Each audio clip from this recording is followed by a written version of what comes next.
Ayun no, magandang umaga po sa inyo. Sana maisip nyo, hulaan nyo kung bakit meron tayong Mr. Suabe.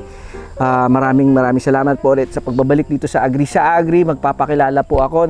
Marami sa inyo nakilala nyo ako as Sparks Dumapilis. Pero ako po ang inyong lingkod talaga, si Tito J. At magbibigay po sa inyo ng panibagong inspirasyon at mga kaalaman dito sa Agri. At hulaan nyo kung ano meron. At andun ang ating kaibigan, Sir Kokoy. Good morning po, Tito J. Maraming salamat po. Kita ko na parang para sa amin yan Opo, para sa inyo po talaga. Pinaghanda po namin kayo ng specialty ng mga Kapampangan. Siyempre, ang tosino at ang longganisa. Yan, maraming salamat. At bago tayo magsimula ng maganda, ay kakain muna. Pero sir, ano bang meron ngayon? Anong gagawin natin? Mag-harvest po tayo ng mga fingerlings dahil meron po tayong mga pa-order. Hito fingerlings po yung laman po ng ating mga fish pan. So, makikita nyo po mamaya yung mga ina-harvest natin at yun po yung i-deliver natin sa mga customers natin, buyers natin na umorder po sa amin. Ayun, yun pala. Sir, mukha na ba akong breeder? Ay, hindi naman, sir. Pwede naman breeder yung ganito. Mag-breeder, no? Mahaba yung bigote. Pwede na po, Tito J. Yan, maraming salamat po. At bago tayo doon, syempre, huwag daw paghintayin ang grasya, kaya kami manginginain muna. Ayan, busog na busog, sir. Maraming salamat. Yeah, you're welcome, sir. Pampangas best ang aming natikman. Ito yung authentic talaga dito. So ngayon, sir, nakita ko na parang pwede na akong tumalon dyan. Ay, welcome po kayo, sir, nang ma-experience nyo po kung paano po mag-harvest. Pero kayo po bahala kung talagang gusto nyo pong lumusong. Ay, lulusong tayo, siyempre. Tingnan naman, breeder yung kasama mo.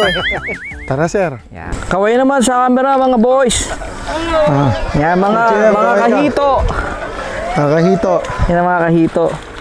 Ito po, na-harvest po natin yung mga fingerlings natin. Ang tawag po dito, nursery pan. Pagkatapos sa hatchery, dito po natin pinapalaki yung mga fingerlings. Tapos kapag umabot na sila ng 2, 3, 4, 5 inches, na-harvest natin sila at sinosorting according to their size, possibility na magkainan sila. Kasi pag hindi natin ginawa yun, marami pong mauubos dyan sa mga hito natin. So every 2 weeks, nagsusorting kami dito.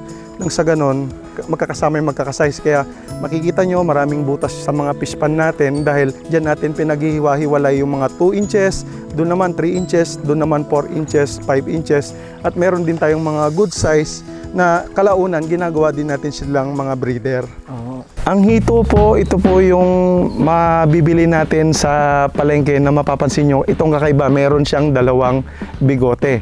So, yun po ang hito sa mga hindi pa nakakaalam. Pero, karamihan naman sa lahat ng mga kababayan nating Pilipino, alam ang hito. Pero ang pagkakaiba nga lang, African hito ito. Wala na po yung kinagisnan natin na native na hito na nahuhuli dati sa mga bukid-bukid, sa mga tapa.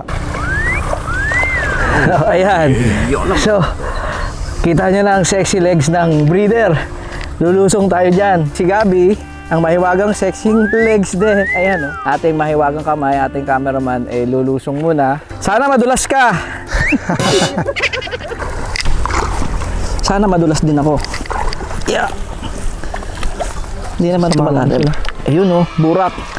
So, bakit kailangan, sir, burak? Mas gusto po kasi ng mga hito yung burak. Magandang pabuhay kapag mabuhangin yung lupa ng isang fish pan. Hindi siya akma para sa hito. Malalim din, no? Opo, malalim din yung burak niya. May ideal ba na lalim ang hituan sa mga pad na ganito? At least 1 meter ang lalim, okay na. 1 meter isang... Ang lalim, Isang dipa? Oo, isang dipa. So, pinakamababaw hanggang tuhod, okay na po nun. Kasi naka-slant yan. May mababaw, may parting malalim. I see. Yan, so nandun sila, pupuntahan natin yun doon. Lalakad. Sana walang madulas. Masarap sa paa, malambot. Hindi pantay-pantay yung baka madulas ka, mabasa yung camera. May part na malalim. Uy! Uy! Lalim na nga.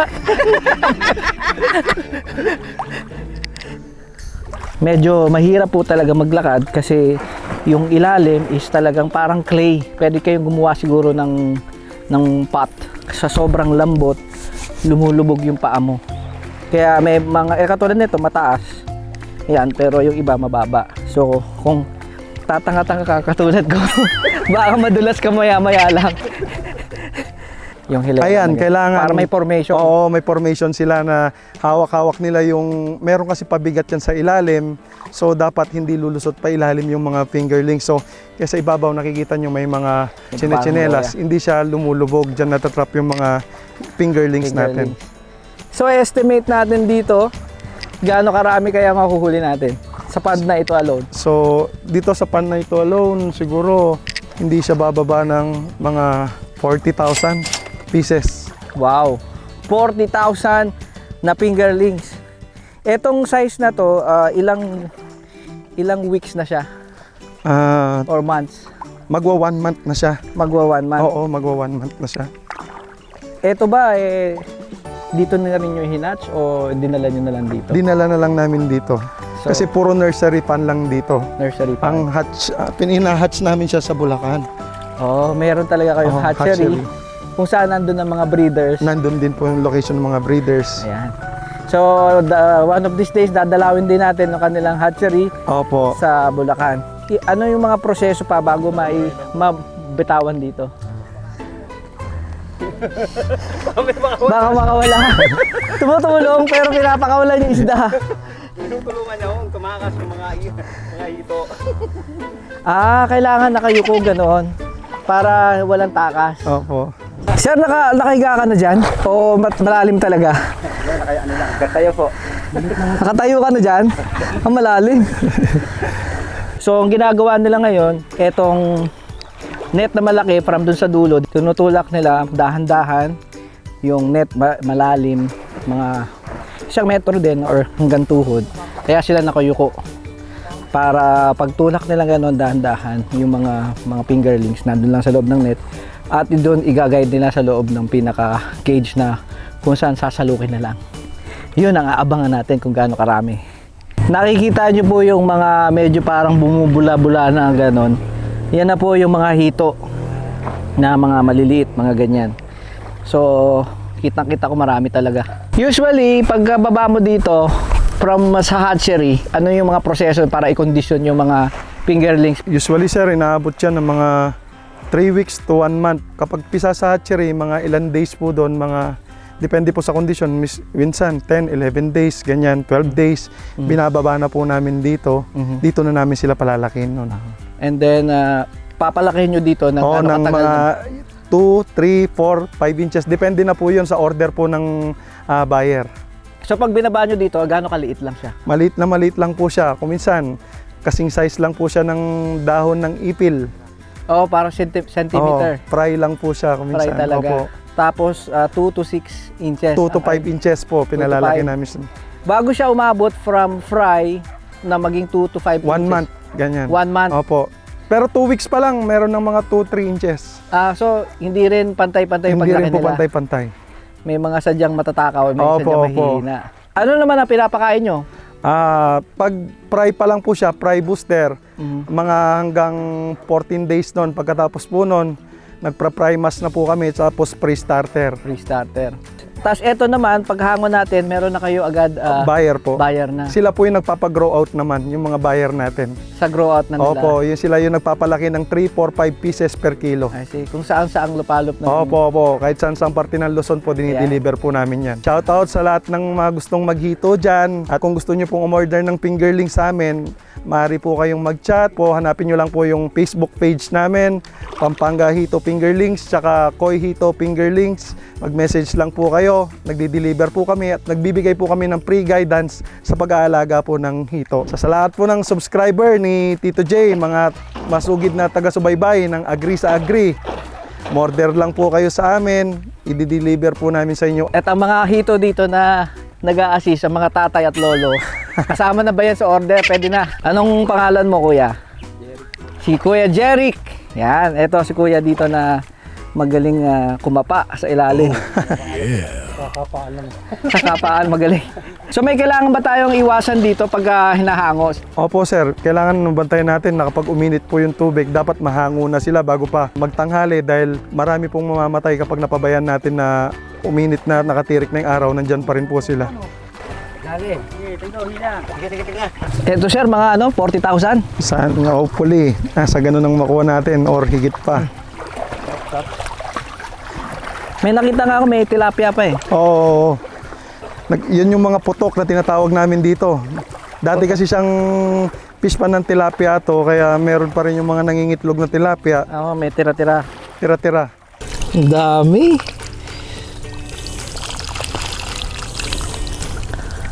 Mga kahito, order na. Matututunan po natin kay Kokoy ang mga proseso, lalo na para sa mga gustong pasukin ang pag-aalaga ng hito. Kuya, anong pangalan mo? Arnold. Si Kuya Arnold, si Jeric, at si Lolo Ingo, ang pinakapogi dito. Ayan, mga kahito, manawagan na kayo sa mga angkanyo na mga hito. Ayan, meron tayo pang salok. Ano mangyayari dito, Kuya? Ito ang gagamitin natin. Sasalukin ko lang gano'n, tapos lalagay. Lalagay, boss. Yun, ang dami. My goodness, ang dami hito. Tapos kailangan ilagay mabilis. Hindi pwedeng tagalin pag inangat. Pwede naman. Ayan. Ang dami.